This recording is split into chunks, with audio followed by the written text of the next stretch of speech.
Hello, everyone, and welcome again to the Unfound Podcast Channel on YouTube. I'm Unfound's host, Ed Denzel. I hope everybody's having a great Thanksgiving for 2023. That is the day on which this video was made.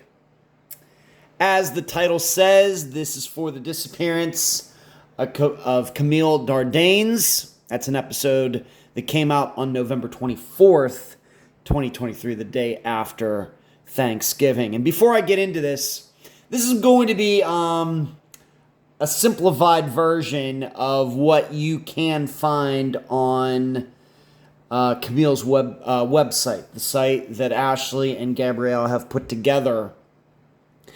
You will find an interactive map, is what I would call it, where you can click on little different markers on the map to show all these different places where Camille was arrested, between like 1992 and 94. Very, very, very comprehensive. The most comprehensive map I've ever seen in over 7 years. But I'm just going to kind of keep this to the basics for purposes of maybe you get into that. Maybe it's a little, because there's a lot of markers on that map. I'm just going to keep it a little simpler here just to talk about where she was last seen, approximately where Cruz and Kiko lived, and just kind of give you a flavor of this area, being that I am a former Las Vegas resident. I moved to Las Vegas, what would it have been, not quite 4 years after Camille went missing there. And we do have to remember, through all of this, is that Las Vegas probably is the most changed city in the United States since 1994. A lot of people moved there, myself included. I saw a lot of changes while I was there for 13 and a half years, and there have even been a lot of changes since then. Of course, the map we're looking at here is very recent, with the kind of imagined things in 1994 terms. Before Bellagio was there, before the Venetian was there, before Mandalay Bay was there, on and on and on and on and on. Just keep in mind. All right, let's get started. The little red marker in the middle of the screen, that is the Clark County Detention Center. That is where Camille and Kiko ended up in early September of 1994 because they had cocaine in his apartment. Now, what is still unclear here in 2023 is when Kiko got out, but it is believed that Camille was released the next day, probably because the charging officers, the officers there, probably overwhelmingly thought that the drugs were Kiko's and not hers. He had the reputation as the drug dealer. She did not. Addict, very sad, but her charges more along with theft and prostitution, things like that. So this is on, though, Casino Center Boulevard. This is this street that goes right in here. And where we are looking at is, if you've ever been to Las Vegas, is the Fremont Street Experience. Where is it? And you'd think that I could just pull it right up. But it is right in there. It's right by, it's weird is that this very touristy section is so close to the detention center. So, right down here, we're looking at the Fremont Street Experience. You can even see the name on there. So, here's the detention center. There's the Fremont Street Experience right nearby. What city does it like that? So it is believed that, and just to zoom this out a little bit, is that afterwards she would have been walking this way, which would be in the direction, then the 300 block is right in this area on Casino Center Boulevard. And who this witness was, I don't think anybody has any idea. But what's important is that it seems that she would have been walking in this direction, kind of in a in a south direction. And if you look at that other map that's very, very detailed on findcamille.com, you're going to find that as I move down here, and we're now getting closer to what the strip is. This is Fremont Street up here, downtown Las Vegas. And then down here is where, when you think of Las Vegas, at least today, you start thinking of all the big resorts. It's down here, and this is Las Vegas Boulevard. The most recent Las Vegas Grand Prix was run on Las Vegas Boulevard right in here. But you're going to find that where she was mostly arrested is right kind of in this area in between here.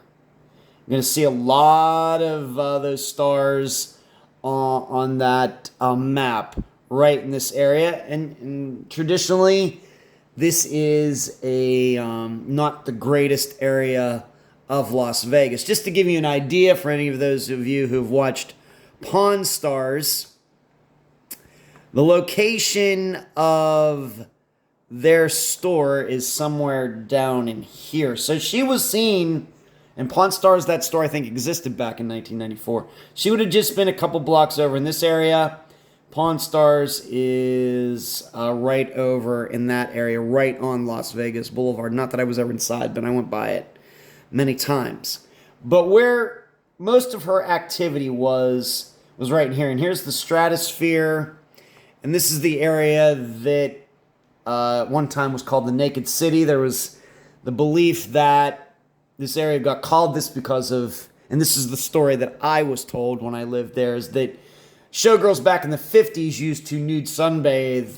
This was like a newer area, a nice area of town, and they lived in this area, and they would sunbathe nude. That was the story I was told. But I think rather that this got the term in the 1980s because the crime was so bad in this area, and it got a term from, what was it, a novel, a movie that was called The Naked City that was about crime and everything.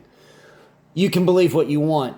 But this is all in this area, very, very shady area of town, even to this day. And I can tell you that when I worked for 7-Eleven, there is a 7-Eleven, or was a 7-Eleven right in this area on what they called Boston Avenue, right behind the Stratosphere here, that was known as getting, held up, robbed, violence at that store more than any other store in Las Vegas, and Las Vegas has many, many, many 7-Elevens.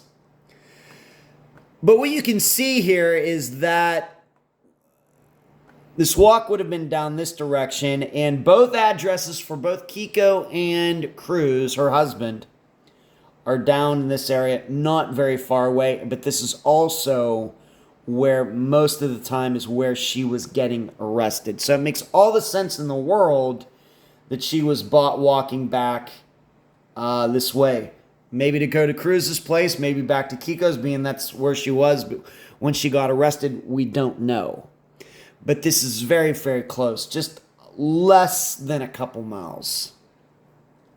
Doesn't mean she ended up there, but it makes a lot of sense. And as I posed the question to you in the episode, are we to believe she went missing that very day, that something happened to her on the walk? Or was she still around for a week or a couple weeks? And maybe she was, alive, if we're to believe she's not alive now, that is. That she was alive for several weeks after September 3rd and just really did refuse to go to her court date. We talked about that in the episode, that even though she was getting a lot of trouble, it did seem that she would still end up for court. But probably what sticks out more is after this September 3rd charge and this area right in here where she was arrested for the last time down in here, no more charges against her. And she was a person who seemed that she could just not stay out of trouble. And we've used this reasoning before, when people who always were getting in trouble with the law, they go missing, they seemingly never get in trouble with the law again. Maybe they used a fake ID or something, but you can't, I don't think, do that forever. I think eventually someone would catch on. So that's really the bad, suspicious sign in all of this, that after September 3rd, there were never any other charges against her. Nothing. Not having to do with Cruz or Kiko or anybody else or on her own. Nothing. So that might lead us to believe that shortly after the detention center visit, where the red dot is, that something happened. But that's that area of Las Vegas. I'm very familiar with it. I worked at the Fremont Street experience down at the Plaza for a couple years, like 2007 through 2009, something like that. The other job that I had was down in this area, like where you can see this. I worked at the Greek Isle, which isn't around anymore, but it was kind of down in this area as well. I'm very familiar with this area. Haven't really looked at a map like this of Las Vegas in a while. So those are the locations. That is where she was. She was walking what we might call home. That would have been down in this area right in here, not very far. Just have to remember, she would have been walking, even though, she had gotten a lot of trouble. She was going to be walking through one of the worst parts of Las Vegas. And in fact, I would even say that probably to this day, this is one of the worst parts of Las Vegas in 2023. So maybe something happened that had nothing to do with Cruz, Kiko, or anybody else that she knew. I leave the theorizing up to you. Thanks for watching.